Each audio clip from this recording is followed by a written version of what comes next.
વેદવ્યાસજીએ ભાગવતનું મંગલાચરણ કર્યું. મંગલાચરણ એટલે કોઈ પણ વ્યક્તિ કોઈ પણ નવી રચના કરે ને ત્યારે પહેલા પોતાના ઈષ્ટનું નામ લે, એનું નામ મંગલાચરણ.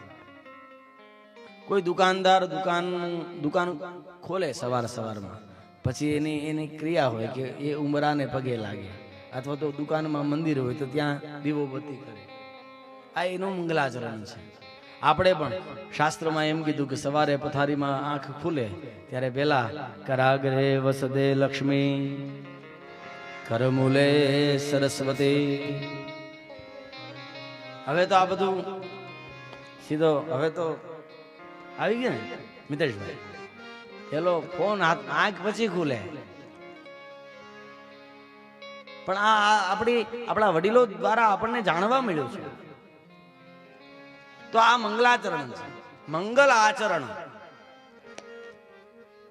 અહીંયા વ્યાસજીએ મંગલાચરણ કર્યું, પણ વ્યાસજીએ કયા ઈષ્ટનું નામ લીધું?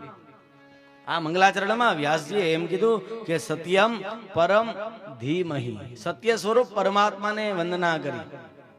હા, વ્યાસજી લખવું હોત તો એમ લખી શક્યા હોત. આમાં કૃષ્ણ કથા પ્રધાન છે તો લખી શક્યા હોત કે કૃષ્ણમ પરમ ધીમહિ, અથવા તો આમાં ભગવાન રામની પણ કથા છે, રામમ પરમ ધીમહિ, શિવમ પરમ ધીમહિ.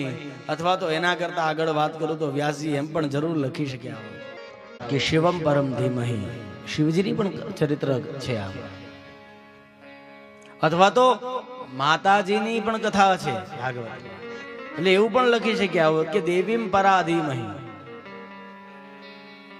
પણ વ્યાસજીએ કોઈ પણ દેવ કે દેવીનું નામ લીધું નથી. કારણ વ્યાસજીને એક ભય લાગ્યો. વ્યાસજીને એક ભય લાગ્યો. કયો ભય? કે જો એમ લખે કે કૃષ્ણમ પરમ ધીમહિ તો ભવિષ્યમાં આ ગ્રંથ ઉપર કૃષ્ણ ભક્તો પોતાનો દાવો કરે કે આ ગ્રંથ અમારો છે. રામમ પરમ ધીમહિ લખે તો રામ ભક્તો એમ દાવો કરે કે આ ગ્રંથ અમારો છે. માતાજીનું નામ લખે તો માતાજીના જે ભક્તો છે એ એમ દાવો કરે. ભવિષ્યમાં આ ગ્રંથ કોઈ વાડામાં ન ફસાય એ ભયના લીધે વ્યાસજીએ કોઈ પણ ઈશ્વરનું નામ નથી લીધું. એને બદલે વ્યાસજીએ એમ લખ્યું કે સત્યમ પરમ ધીમહિ, સત્ય સ્વરૂપ પરમાત્માની વંદના કરી.